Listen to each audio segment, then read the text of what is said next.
Zimbabwe. Salutations introducing Captain Action Gang. Friction, expandable with that.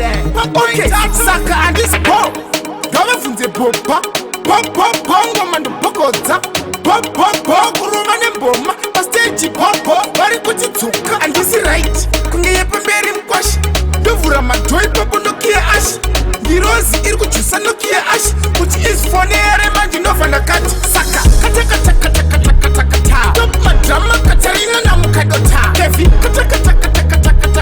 Jima Manisa Sulu in Dirakata. Saka, Katakata.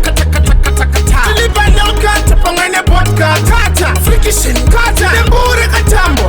Kematisha Katutaka Rakatano, Kata, Hamakete, Captain Ijambanja, Sekoseke, Captain Baparata, Manuse Mapete, Mangase Motea Tata, Havatembeke, Hamanam driver, Sean Sims getting, Manungo Mama Jaiva, long a big pocket, ne house breaking, Marukutara Bomba, Sakamariku Driver, way back, anyway, Katakata, Top Madrama, Katarina Namukadota, Kevi, Katakata, Tima Manisa Sulu in Dirakata, Saka, Katakata, Libano Kata, Pangana Vodka, Kata, Frikishin, Kata, Nembure Katambo, Kematisha Katutaka Rakatamo, Kematisha Akatota Akakafaruka, Bayusitama Nebeka Namablara Faruka, Egg, no Faruka, Flag, Rashanduka, Yangaba Bara, Rematama Bamputa, okay, Chiringa Suhachi, Tukachapata, Para, Mamanya, Mayara, Masara,